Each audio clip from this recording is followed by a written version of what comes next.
Welcome back. As many of you guys will know, one of my favourite areas of magic is card magic. And the reason I love it so much is because you can just do so much with it. There's so much variety you can do with card magic, so many different plots and genres. And also it's just super satisfying to do. Sleight of hand is something that I intrinsically love. However, there are a number of problems with card magic, and I think the biggest one is that it often feels hard to elevate card magic to a level of amazing that other types of magic get to. It's hard to compare a card trick with a mind reading piece when the two seem so different. There's a phrase that I really love, which I first heard from Ben Earl, which talks about transcending the object. How do we make card magic more than just a card trick? How do we elevate it to a point where the cards don't matter, the object doesn't matter, it's just about the magic? And I think this is one of the most difficult to answer, but also most relevant questions about card magic. And so, to answer that question, I brought on Franco Pascali. If you haven't heard of Franco before, then you're in for an absolute treat. And if you have, then you already know that. Franco seamlessly blends elegant card magic with cardistry and this kind of beautiful blend of skill and magic, and it's awesome. And this video today is just a small snippet from an entire conversation we had, which runs for almost 2 hours, and which you can find in the description below.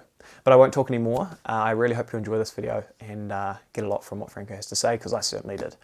So here is a small snippet from my conversation with Franco Pascali. There's a phrase that I really love that I've heard Ben Earl say quite a lot, which is like talking about transcending the object. And as someone who does card magic primarily, how do you kind of make your card magic transcend the object, if that makes sense? Like, how do you make it more than just a card trick? Unbelievably profound question, because I think the goal of any card magician is to transcend the object, right? So there's the element of the deck of cards being an extension of myself, which happens to just be a cold hard fact. So there's just the fact that, yes, I have cards on me every single time, always, right? There's less than 5 days a year I will ever not have a deck of cards on me at any given moment. You know, it really is that lifestyle. So in that regard, there's the naturalness that oozes through whether I like it or not. Just utter comfortability with the object, just entire comfort. The other thing that I think I try to do is, because I'm already narrowing it down to like a deck of cards, speaking generally here, but because like I'm already like, you're taking all of magic and I'm like you, right? We go, yeah, card tricks, right? Yeah, So yeah, because of that, I try and find reasons to say yes to all genres and categories of card magic. Meaning, I don't say no to the gambling routines. I like everything, right? There's not a plot I'm not willing to do, even to the point where I do cardistry, because I kind of start to think of it as there's magic and then there's the art of the possible, right? And with a deck of cards, a lot of things are possible, right? So I'm going to do the cardistry, I'm going to do the gambling routine, I'm going to do mentalism based card magic, I'm going to do hands off, I'm going to do all of it. You know what I mean? Because I want to show them the whole universe of card magic. I don't want to take them just to my side of that universe when I like the whole universe, right? There's so many things that could happen with cards. So I think in a way that could transcend the object when like they're immediately seeing the multi-use nature of it in a performance, and it's yeah, that's happening super so important. naturally it almost seems effortless. Yeah, When it comes to showing people cardistry, in and of itself, that transcends the object on the basis of just movement and yeah, dexterity. It's a quantifiable skill. And humans latch on to that, right? I mean, here's a very bad example, but if you're in like, those restaurants where the teppanyaki, I think, where they like cook in front of you and they like do the mm, flips of the thing and the onion volcano, like, this is a bad analogy, but nobody really looks at that guy and goes, look at this guy showing off. That's not really your thought, right? yeah, Your yeah, thought yeah, is, we're eating and now it's fun food time. Oh, look, he's doing all these things, right?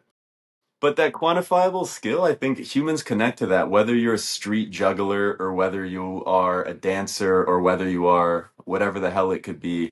I was talking with a Spidey once, and he was reminding me that mentalism is very difficult to quantify, or you can't really quantify how difficult it is, right? Somebody's on yeah, stage, reads your mind. It's like a hypothetical, faith-based yeah, thing, right? But if you do this, you're going, I can't do that, right? And even magic falls into this thing. Like, if you put a card on somebody's hand and it changes, that you could take down the world with that done well. We all know it, right? But you can't necessarily quantify like what has just happened, right? Now, Yeah. naturally, because That's the it's magic, magic. right? Yeah, it's the Yeah. magic. Like, you don't want them to think. But playing off both, I think, is really good. Because there are people out there that don't like, I'm telling you, there are people that I think, not most, okay? But I think there are certain people that just resonate with cardistry more. And I'm talking like after seeing a show of magic, they'll just get fixated on the shuffles. And they'll be like, I would do anything to be able to mix like that. I could watch you shuffle all the time. And that person might be particularly sensible or sensitive to some fictional elements of magic. Some people like no bullshit whatsoever. Some people could smell, like magicians think we're the flyest, slyest, sneakiest. Some people could look at you and go, what the, there's no way. Or their whole time in their head, they're going, okay, let's go along with what Mr. Magic is saying, right? Yeah. Yeah. So, yeah.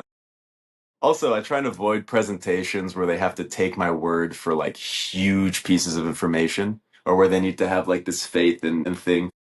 Yeah. It could be removed most of the time, you know? I totally agree. I think as a card magician, we can't just be doing card tricks because I mean we can, but Yeah. the stereotype of a card trick is quite a negative one, which is a shame because card tricks are beautiful and amazing and intriguing and interesting and complex, and Oh my God, totally.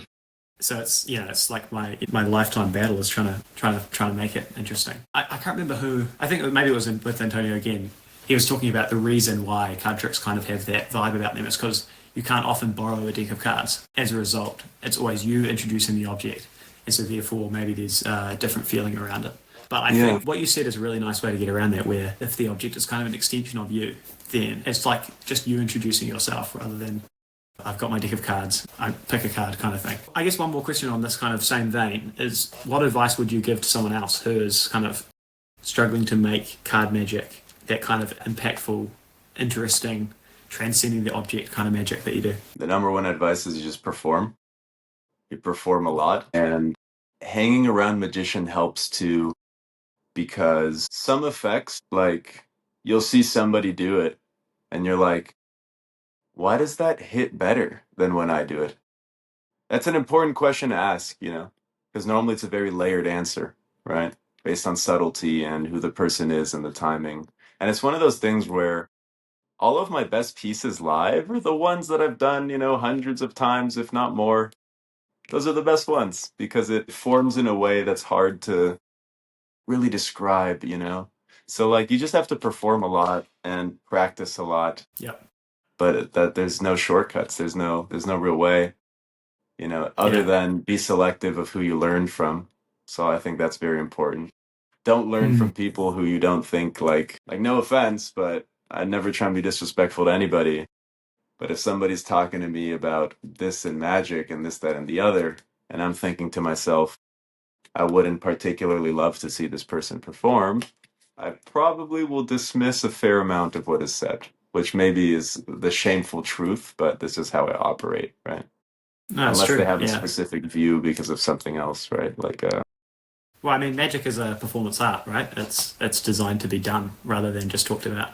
yeah, 100%, 100%, you know? So sometimes, yeah, it's like that. Be careful who you listen to, but the people you do choose to listen to, just ears open, you know? So there you go. If you have any thoughts about this whole idea of transcending the object in card magic, I would absolutely love to hear what you have to say down in the comments. And if you enjoyed this video, you should definitely check out my entire conversation with Franco, which you can find at the link in the description. And if you did enjoy this video, then consider giving it a like or subscribing. I have new videos like this coming every single week. But other than that, I hope you enjoy the rest of your day, and I'll see you in the next one.